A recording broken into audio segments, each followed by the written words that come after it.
Hi hello ಎಲ್ಲರಿಗೂ ನಮಸ್ಕಾರ. Welcome to my channel ಅಮ್ಮು ಕನ್ನಡ ವ್ಲಾಗ್ಗೆ ಎಲ್ಲರಿಗೂ ಸ್ವಾಗತ.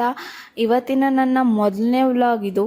ಈ ಮೊದಲನೇ ವ್ಲಾಗಲ್ಲಿ ನಾನು ಬಂದ್ಬಿಟ್ಟು ಇವತ್ತು ಗುಲಾಬ್ ಜಾಮೂನ್ ರೆಸಿಪಿನ ಶೇರ್ ಮಾಡೋಣ ಅಂತ ಹೇಳಿಬಿಟ್ಟು ಗುಲಾಬ್ ಜಾಮೂನ್ ಮಾಡ್ತಾಯಿದ್ದೀನಿ. ಮೊದಲನೇ ವ್ಲಾಗಲ್ಲಿ ಒಂದು ಸಿಹಿ ಇರಲಿ ಅನ್ನೋ ಕಾರಣಕ್ಕೆ ನಾನು ಇವತ್ತು ಗುಲಾಬ್ ಜಾಮೂನ್ ಮಾಡಿದ್ದೀನಿ. ಈ ಗುಲಾಬ್ ಜಾಮೂನ್ಗೆ ಮಾಡೋದಕ್ಕೆ ನಾನು MT ಅವರ ಗುಲಾಬ್ ಜಾಮೂನ್ ಪ್ಯಾಕೆಟ್ನ ತೊಗೊಂಡು ಗುಲಾಬ್ ಜಾಮೂನ್ನ ಮಾಡ್ತಾಯಿದ್ದೀನಿ. ಈ ಗುಲಾಬ್ ಜಾಮೂನ್ ಫಸ್ಟು ಒಂದು ಪೌಡರ್ನ ಒಂದು ಬೌಲ್ಗೆ ಹಾಕ್ಕೊಂಡು ನೀಟಾಗಿ ಸಾಫ್ಟಾಗಿ ಕಲಿಸ್ಕೊತಾ ಇದ್ದೀನಿ. ಒಂದು ನೀಟಾಗಿ ಅದು ಗಟ್ಟಿಯಾಗಿ ಆಗ್ಬೋದು, ಒಂದು ಚಪಾತಿ ಹಿಟ್ಟು ಥರ ನಾದೋದು ಆ ಥರ ಎಲ್ಲ ಕಲಿಸ್ಕೋಬಾರ್ದು. ಆ ಥರ ಕಲಿಸ್ಕೊಂಡ್ರೆ ನಾವು ಉಂಡೆಗಳು ಮಾಡೋ ಒಂದು ಇದರಲ್ಲಿ ಆ ಉಂಡೆಗಳೆಲ್ಲ ಒಡೆದೋಗ್ಬಿಡುತ್ತೆ. ಪಾಕಕ್ಕೆ ಹಾಕೋ ಟೈಮಲ್ಲಿ ಒಡೆದೋಗ್ಬಿಡುತ್ತೆ. ಆ ಥರ ಮಾಡ್ಕೋಬಾರ್ದು. ನೀಟಾಗಿ ಸಾಫ್ಟ್ ಟೆಕ್ಸ್ಚರ್ ಬರೋತ್ತಾಗ ಉಂಡೆಗಳನ್ನ ನಾದಬಾರ್ದು ಮತ್ತು ನೀಟಾಗಿ ಮಾಡ್ಕೋಬೇಕು. ಓಕೆನಾ, ಎತ್ತಿಡಬೇಕು.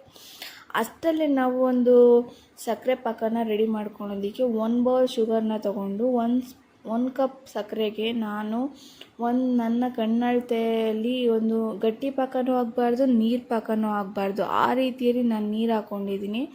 ಆನಂತರದಲ್ಲಿ ನೀರನ್ನ ನೋಡ್ಕೊಂಡು ಹಾಕಬೇಕು. ಜಾಸ್ತಿ ನೀರಾಗ್ಬಿಟ್ರೆ ಚೆನ್ನಾಗಿರಲ್ಲ, ಜಾಸ್ತಿ ಗಟ್ಟಿ ಆಗ್ಬಿಟ್ರು ಕೂಡ ಚೆನ್ನಾಗಿರೋದಿಲ್ಲ. ಅದು ಪಾಕ ಯಾವ ರೀತಿ ಅದಲ್ಲಿರಬೇಕೋ ಅದೇ ರೀತಿ ಅದರಲ್ಲಿದ್ದರೆ ತುಂಬ ಚೆನ್ನಾಗಿರುತ್ತೆ. ನಾನು ಕೂಡ 1 ಕಪ್ ಸಕ್ಕರೆಗೆ 1 ಲೋಟ ನೀರು ಹಾಕ್ಕೊಂಡಿದ್ದೀನಿ. ಆಮೇಲೆ ಅದಕ್ಕೆ 2 ಏಲಕ್ಕಿನ ಹಾಕಿದ್ದೀನಿ. ಸ್ವಲ್ಪ ಅದು ಕುದ್ದುಬಿಟ್ಟು ಎಲ್ಲ ರೀತಿಯ ಸಕ್ಕರೆ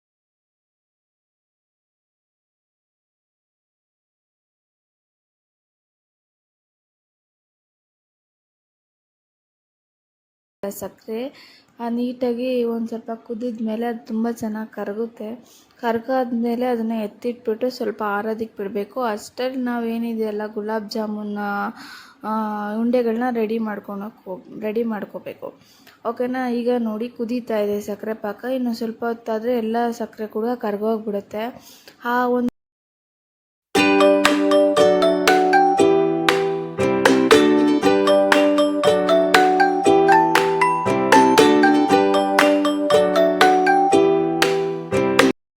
ನಂತರ ನಾನು ಗುಲಾಬ್ ಜಾಮೂನ್ ಉಂಡೆಗಳನ್ನ ಮಾಡ್ಕೊತಾ ಇದ್ದೀನಿ.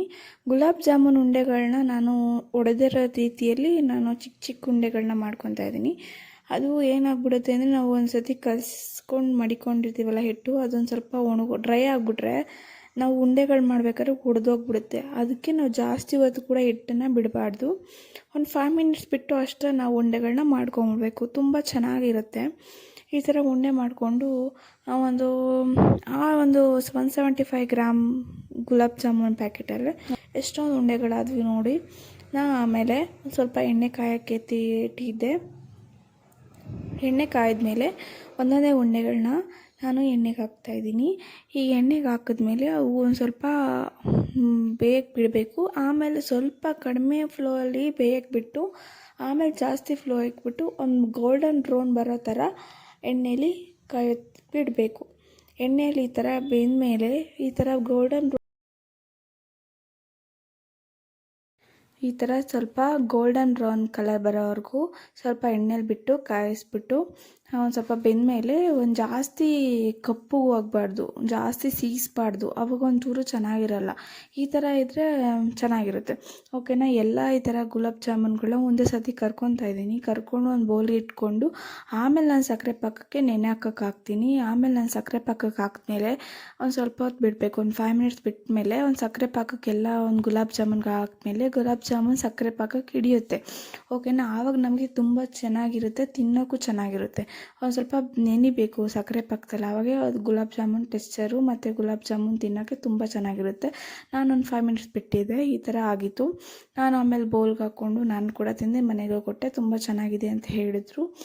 ಆಯಿತು. ಇವತ್ತಿನ ವಿಡಿಯೋ ಇಷ್ಟ ಆಗಿತ್ತು. ನಿಮಗೆ ನನ್ನ ವಿಡಿಯೋ ಇಷ್ಟ ಆದರೆ ನನ್ನ ಯೂಟ್ಯೂಬ್ ಚಾನಲ್ನ ಸಬ್ಸ್ಕ್ರೈಬ್ ಮಾಡ್ಕೊಳ್ಳಿ.